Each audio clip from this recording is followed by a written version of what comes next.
We'll be starting after this song here.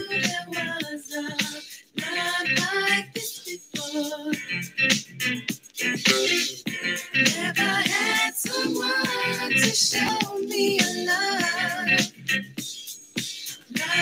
like this before. Now that we have come to be a brand new life I can see. Never thought you'd be a special part of me. No, baby. The reasons are because of you. I can go on and make it through. I can't even take my mind off loving you. And I wanna say I never like this before. A love like this before, no. Never had someone to show me a love like this before. I know you can't see all the things you mean to me. I'm so amazed that you are mine. Yeah. If we... All right. Thank you for attending today. My name is Michael Bardales, and we are going to go over the CALHFA Dream for All listening session number 3. This one's going to be more focused on Native American tribes. Before we go into that a bit, I just want to let you know a little bit about Radius Mortgage. Radius Mortgage is a mortgage broker. These are the loan products that we are able to offer our clients. We are doing conventional loans, government loans, jumbo loans, and non-QM. But today, specifically, we're going to go over down payment assistance through the CALHFA program. Since we are a mortgage broker, these are a few of our lenders that we're approved with: UWM, Home Point, PennyMac, The Loan Store. The company that we use to go and fund our CALHFA loans are Sierra Pacific, but we also have other down payment assistance loans available through what's called a Chinoa Fund. Chinoa Fund is a product available through Orion lending partnership that we have at Radius Mortgage. And again, we're going to talk today about the CALHFA Down Payment Assistance Program. We've had the listening sessions before. This is part 3 of our listening session. But the main question that I got from a lot of realtors and a lot of lenders were not understanding what income they'll be using in regards to this down payment assistance program. So I created this slide here, and if you need a copy of it, please let me know. And I want everyone to know that they're actually looking at 2 income levels, okay? So one has to coincide with the other. So for example, what they're looking at is using 80 to 150% AMI using the Home Ready Lookup tool. And then also you have to be less or equal to the CALHFA income limits. What does that mean, okay? What that basically means is that, well, CALHFA income limits does allow a traditional buyer to go up to $282,000 a year. So again, if you're using a CALHFA product that is not the Dream for All product, they'll allow you actually to go up to $282,000. However, with the Dream for All program, they're also putting you in the 80% to 150% AMI. Why is that different? Well, it's different per every county. And here's 2 counties I use an example of. As you see in Alameda County, the income limits is $282,000. And the AMI from 80 to 150% is 120 to 181,000. Let's go to Los Angeles County. You'll see that the AMI is 180K. The CALHFA income limits is 180,000, but the AMI is only 78,000 to 117. So that's pretty good and bad, right? It does help a lot of more lower income, but it puts a lot of other people out of it, right? Because in regards to it, you're gonna have to fit both models. So again, what I put here are the links. All you simply have to do, just give me one quick second here, is this is the income limits. So right here, you'll see all the different counties. Alameda's 282, Alpine's 188, so on and so forth. This is all the different counties here that you're able to see. And then I want to show you what it looks like for the area median. So here, as you see here, this is the AMI. And all you have to do is just put in an address. Once you pop in that address, it'll take you down to that county. As you see here, 151 is the area medium income, 120 is 180, 320, and 50% is 75,500. So again, these are the different brackets you have to look at. So again, look at one is the PDF that has basically all the income limits for CalHFA and coincided with this as well. Okay, so again, if you need a copy of that slide, and then from there, that's when we're going to break off and start doing our DTI, okay? So this is going to be the biggest thing here when it comes to income, is that this is the first thing we need to figure out. Once we figure that part out, we can go ahead and go with FICO score, and we can go with how much money they're going to put down as well. The other thing I want to mention that the 20% could be broken up, so it doesn't have to be the full 20% for just the down payment. If they're going to use the full 20% for the down payment, make sure that they have money for closing costs, right? Because the total cost to buy typically is about 3 or 4% above the down payment. So for example, if you're putting 20% down, you're going to need an extra 3% to 4% to cover for closing costs. Sometimes the closing costs are on the fee worksheet, but sometimes there's not. And there's about $2,000 that's sometimes unaccounted for, and that's going to be the appraisal. Typically appraisals anywhere between $750 to $1,200. And then also any inspections, right? So each inspection average $400 to $500. So if they're doing a pest inspection, a general inspection, a roof inspection, anticipate anywhere between $1,000 to $2,000, depending on the inspection as well. So just account for that too, that the full 20% can be used. If it is used, there's a huge benefit where you don't have to put taxes and insurance, and you can avoid a PMI payment.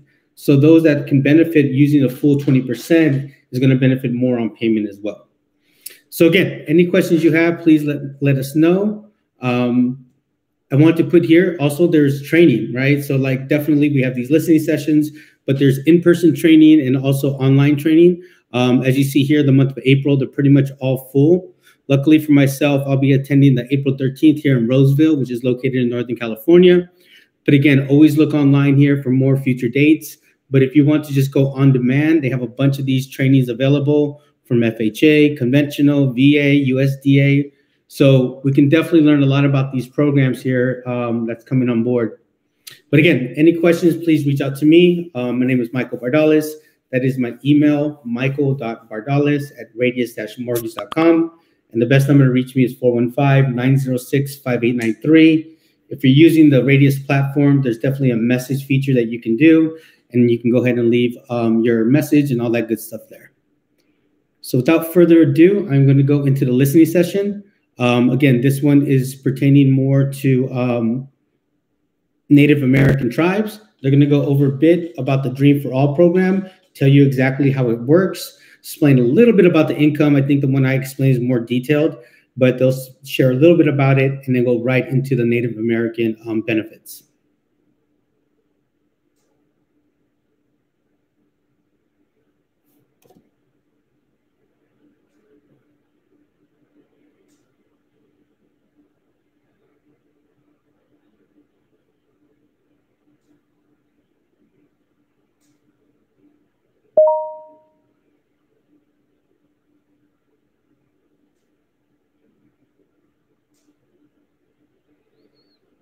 All right, I'm going to go, even though it's 1:05. But I wanted to thank you so much for joining us. Welcome to the final of 3 listening sessions hosted by CalHFA to discuss the California Dream for All program. My name is Nicole Kasabian-Evans, and I'll be facilitating our session today. I do want to mention that today's session is going to contain a special focus on American tribes and indigenous people. So as we head into this conversation together, I really hope that we can listen to and amplify the insights of our indigenous leaders and community members on how we might best shape the California Dream for All program. Before we proceed with the session, I just want to take a moment to acknowledge that the California Dream for All program will exist within the occupied territory of over 100 tribes who were the original stewards of the land that we call California today. We honor elders, past, present, and future, and those who have cared for this land for generations. We recognize California's legacy of colonialism and the displacement of Indigenous people. We acknowledge the work that still needs to be done in honoring and preserving Indigenous ways of life and understanding our own place in history. We thank our Indigenous community members for the time and effort they have expended to be here at today's session, and we look forward to engaging in this process together. So as we move into the session, we're going to move to our agenda. We want to give you an idea of how this virtual listening session is going to work. And then experts from CALHFA will, who've been working really hard on the early development of this program, will provide you with an overview of the California Dream for All program.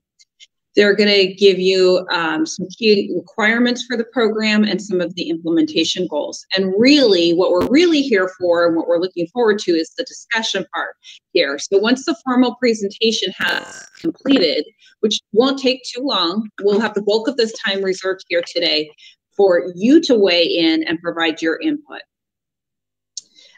Because the program isn't fully developed, this is really going to be informative to that process. So before we're going to move to the next slide. So, oh no, sorry, we are not moving in. Before we begin, I just want to give you guys an idea of how the session is going to work. So the session is going to be recorded, and a recording and transcript will be available on the CalHFA website here at the bottom of our screen, calhfa.ca.gov/dream. That'll be available in a few days. You can watch the recording or read the transcript. If you need any technical assistance during this session, please go to the link at the bottom of the slide and you'll be able to get some assistance. We'll kick off this meeting presentation from the CalHFA team, and while they're talking, everyone will be muted. And then once again, we get to the Q&A portion, people will have an opportunity to and speak through their microphone. We will be here for the full 90 minutes, until 2:30, whether we have good full time. More information on the program and other ways to submit public comment can also be found on the CalHFA website I mentioned earlier, and it's noted on the bottom of the slide. You can do it through a survey. You can send email feedback. So all of that will be available and accessible through that website.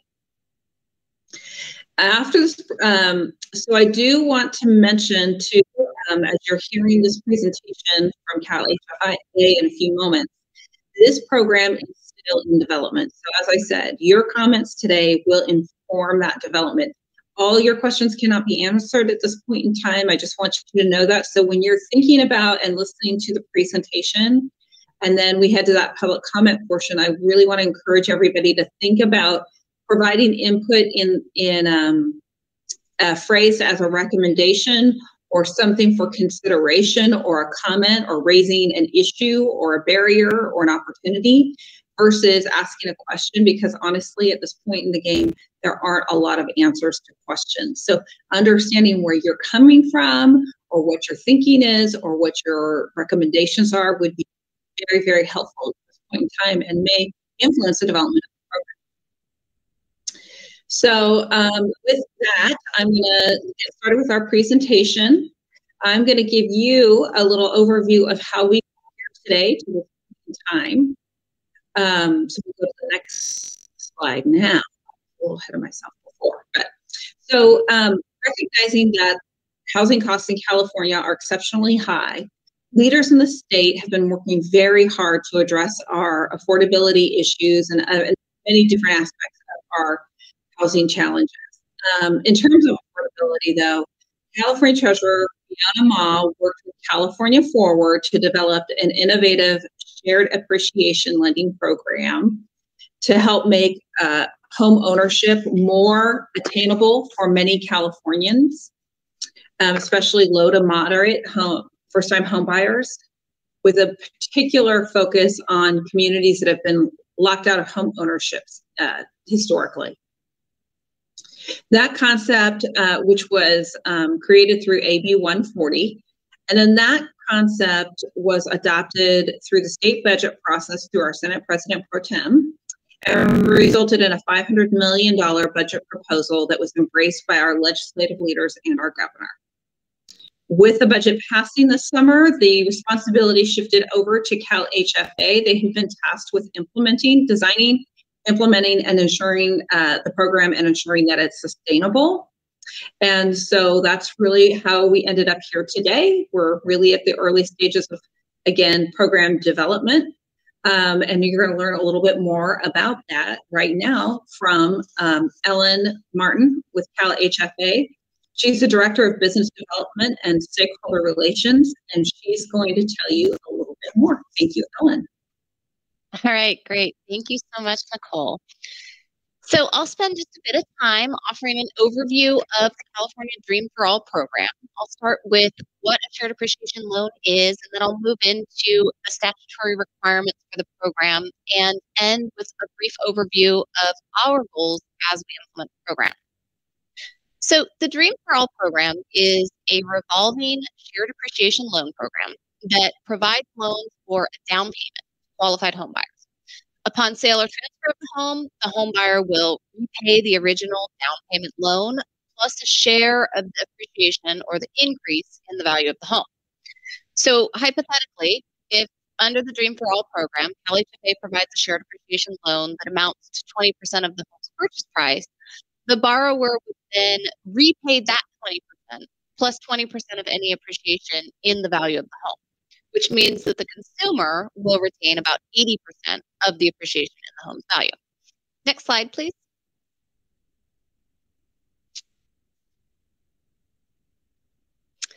So the typical features of a shared appreciation loan really have a lot of similarities to the existing CalHFA down payment assistance programs. Like our current down payment assistance programs, these loans typically are subordinate to the first mortgage. We anticipate that the shared appreciation loan will be used to provide down payment assistance as well as to fund closing costs. Again, just like our current down payment programs. And then finally, the loan becomes due upon the sale, the refinance, or the transfer of the subject property. So the primary difference with a shared appreciation loan product is that the cost to our borrowers will essentially and effectively be variable. So that's different than our existing My Home down payment assistance programs, which charge simple interest at a fixed rate of 1%. So instead, under a shared appreciation loan structure, the effective interest rate on the loan would be equal to the average annual rate of real estate appreciation. So over the long term, we know that real estate appreciation has averaged about 4 to 5% annually. But we also all know that that rate can be very variable and quite spiky. We saw real estate values plunge by 35% in 2008, and we saw real estate values spike by nearly 40% from, in the time period between 2018, 2019 to 2021. So these two examples are clearly outliers that are attributable to the unique circumstances associated with the great financial crisis and the COVID-19 pandemic, but they really serve to underscore how variable home price appreciation can be, which will absolutely have implications for our Dream for All borrowers and for the program design process. So these anecdotes kind of help to highlight some of the challenges that we face in terms of implementing a shared appreciation program, which we need to disclose and discuss that up until this point, shared appreciation has not really been a widely used approach to expand access to homeownership at the scale that we're contemplating here. So California, as always, is really on the leading edge of innovation, but we here at CalHFA do acknowledge that this approach is unproven on a large scale. And so as we're moving through this implementation process, it's sort of all the more important that we are deliberate and thorough.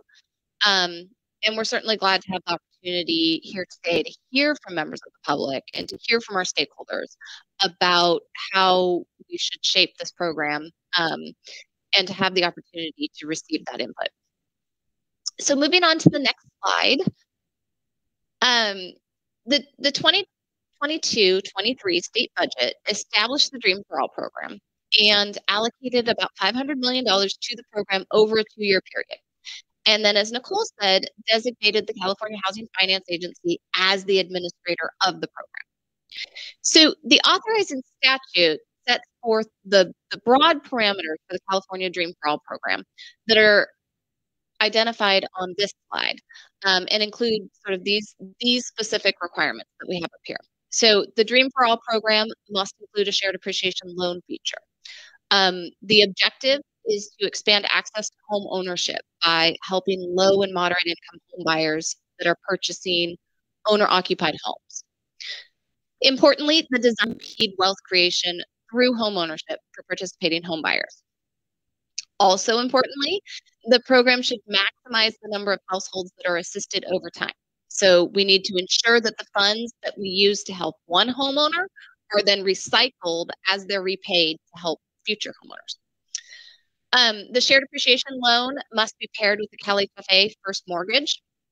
And one important note, I think, to make at this point, because FHA does not allow shared appreciation loans, unfortunately, this product cannot be used with Section 184 loan. Based on secondary market considerations that really shape a lot of our loan products, we think it's likely to only be available with conventional mortgages.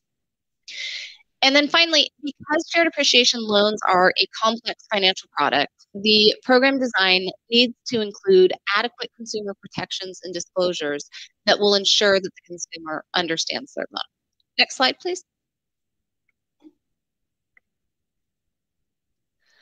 Okay, so the next series of slides will walk through how a shared appreciation loan program works, how the appreciation would be shared between the homeowner and the Dream for All fund, and then how the proceeds from a sale are distributed. And then finally, how the revenues from the shared appreciation loan product are then recycled to help the next homeowner. So here on this slide, we have this house, which illustrates the original purchase of a home valued at about $500,000. The Dream for All fund provides a 20% down payment, and the first mortgage funds the rest of the purchase price at $400,000. Next slide, please. Fast forward 5 years, the value of this home has appreciated from the original $500,000 to $640,000. So that means that this home has experienced about $140,000 in price appreciation. That appreciation is split between the homeowner and the Dream for All fund, with the homeowner receiving 80%, which is about $112,000, and the Dream for All fund receiving $28,000. Next slide, please.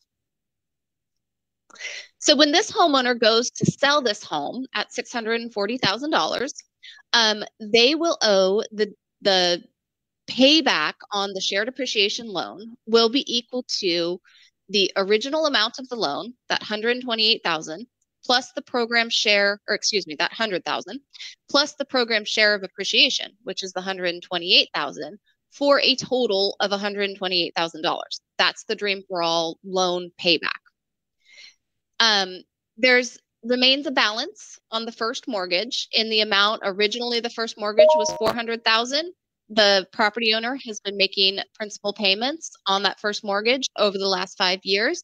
So the balance is now on that first mortgage is now $370,000. If we go to the next slide, we'll show a breakout of the homeowner equity piece. So the homeowner benefits in terms of equity in the home. So essentially this idea of wealth accumulation through home ownership. And their benefit constitutes two factors. The first is their share of appreciation, their 80% share of appreciation, which we already talked about, the $112,000. And then also the amount of principal payments that they've made on that first mortgage. So they've made $30,000 in first mortgage payments. And those two factors added together constitute the homeowner equity, or the wealth that this homeowner has been able to accumulate through these first 5 years of homeownership. Next slide, please. And so then this slide illustrates how those those funds that are received by the program to pay back that original Dream for All loan, that $128,000, are then recycled to help the second homeowner by providing a 20% down payment for a commensurately priced home. So we have homeowner one selling their home for $640,000, paying back the Dream for All fund in the amount of $128,000. And then the Dream for All fund uses that $128,000 to fund another 20% down payment for a commensurately priced home. Next slide, please. So with those statutory requirements and the structure of how shared appreciation works in mind, we've established the implementation goals that are outlined here on this slide. So fundamentally, the goal of the program is to increase access to home ownership for low and moderate income Californians. And the Dream for All program would do that by offering larger down payment assistance that helps home buyers to compete and to access housing in a highly competitive market. So relatedly, and this is what we talked about on the last series of slides, another goal of the program is to provide those opportunities for wealth accumulation through home ownership, that ability to gain equity in a home that allows a homeowner to grow their wealth. Next is minimizing financial risk to the consumer, to the state, and to the agency by building in the safeguards and the features that can help us to blunt the effects of real estate market volatility, and importantly, ensuring that consumers are financially equipped for the responsibility of homeownership. We talked about the fact that a key tenet of the Dream for All model and a statutory requirement is ensuring that those funds are recycled, that those monies that come back to the fund are that those monies come back to the fund, and that they do so at a rate that is sufficient to provide similar levels of assistance to future home buyers. And that's what we were trying to illustrate in that earlier diagram. And then again, because we know that shared appreciation is a very complex financial construct, it's not something that a lot of folks have experienced. We know that we need to make sure that consumers are fully educated regarding what they're signing up for, and that we remain in contact with them regarding their obligations over the entire term of the loan. And then finally, we need to design the program here at the agency such that we can effectively operationalize it over the long term. So I do want to acknowledge, sort of at the outset of this program design process, that there's really a number of contradictions and conflicts that are inherent in both the statutory and program objectives that I just talked about. So, for example, we're trying to increase access to home ownership, but we're also trying to minimize financial risk to the consumer, to the state, and to the agency. But to the extent that we increase access to home ownership, we also need to make sure that we use care to ensure that the loans that we're making are not at a higher risk of default, because that would present a major financial risk to both the consumer and the state. Similarly, this program is really focused on increasing wealth, but we're also trying to make sure that the funds are recyclable. So there are provisions that we could consider in the way we structure the payback of that shared appreciation component that could create additional equity for the home buyer. But the flip side to that is that that'll result in reduced program revenues, and it could limit our ability to sell these loans on the secondary market, which could be a key to ensuring the recyclability of funds and the availability of funds for the next set of home buyers. So we know as we're working through these program parameters that there are any number of trade-offs to be made. And we here at the agency are absolutely committed to balancing these sometimes competing objectives and making choices to design an effective and an efficient program. And we're really looking forward to hearing from all of you on that front. Your advice and input is really integral to this process. So with that, I would like to hand things back over to Nicole to introduce the public comment portion of today's call.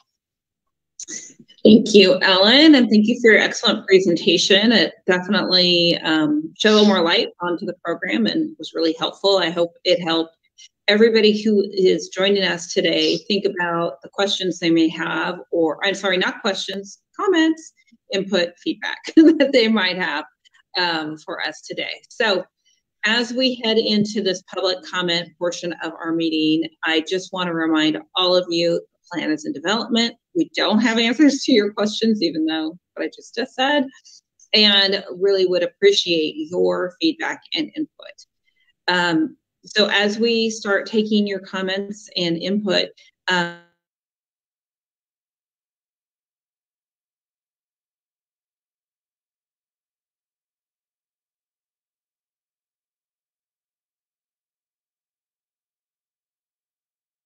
or webinar that you can raise your hand, and then Courtney will call your name when it's your turn to ask your to make your comment. Thank you. So again, please press the raise hand button on your screen and we'll ask you to provide comment. We do ask that you try to keep it to 3 minutes. We want to make sure everyone has an opportunity to speak. If there's extra time at the end, because we are staying until 2:30, and you think this you wanted to say, you'll have, I'm sure, I predict you'll have plenty of time to come back again.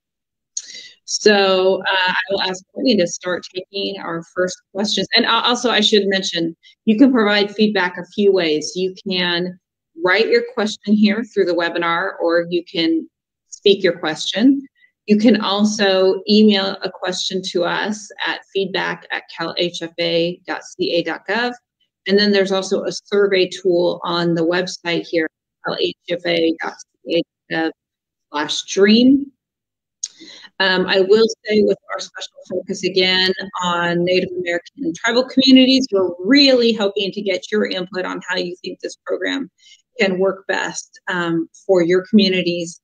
And so we look forward to your feedback as well. So I'll turn it over to Courtney at this point. Okay, we don't have any raised hands at the moment, but we did receive a question. Is there a tentative timeline for implementation of the program? Well, it wouldn't be one of these sessions without that timeline question. So I will just jump in. And we predicted that was coming. And just to let you know, again, the program is in development. I think it's too early to provide you with a timeline. However, we do have at the calhfa.ca.gov/dream website, there's also an opportunity to sign up for an e-newsletter.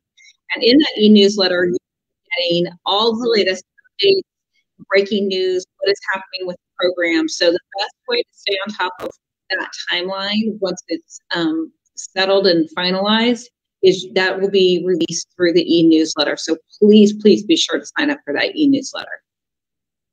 Okay, we have a comment.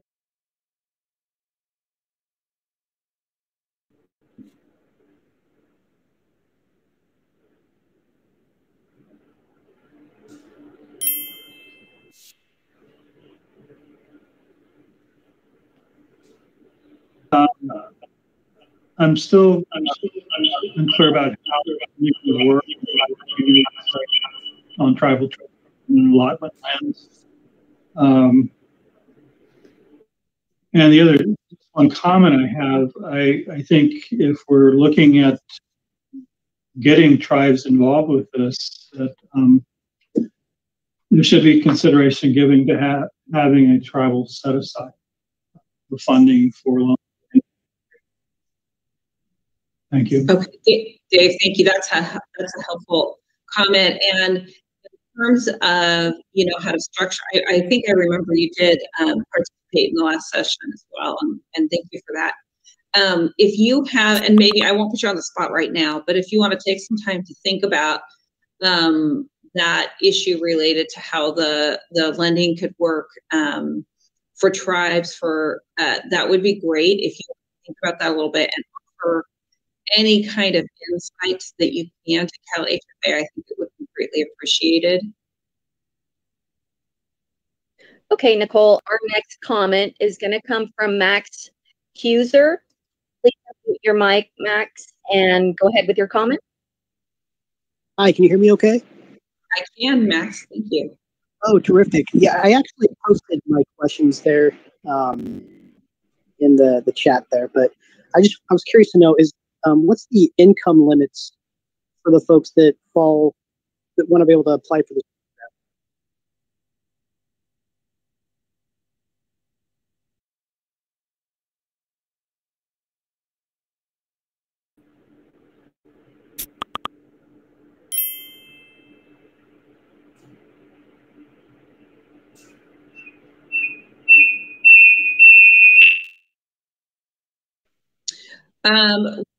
Get your input on the income limit. I know that typically CalHFA, for their programs, they look at 150% of AMI.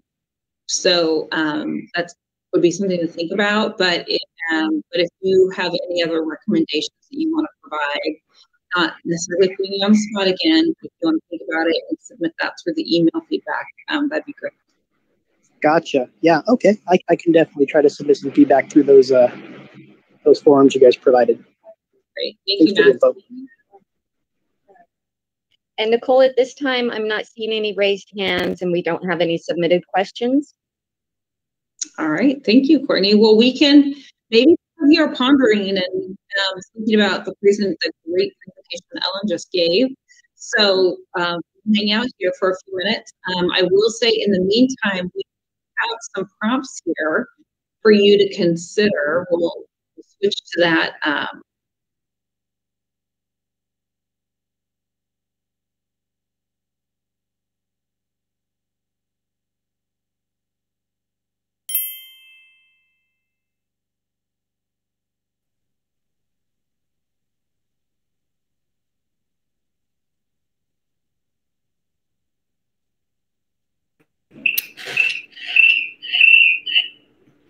Perfect. So that was it for today. It was a shorter one than usual. But if anyone had any questions, they can definitely make themselves a speaker. Again, kind of just wanted to show you guys a little bit about the down payment assistance program. This does come out at the end of the year. I'm sorry, the end of this month. So you have any questions about it, please feel free to reach out to us. We are available. In the meantime, if there's any questions, please let me know. If not, this will be on replay, I believe, as well. So any questions about the CalHFA, feel free to contact us directly.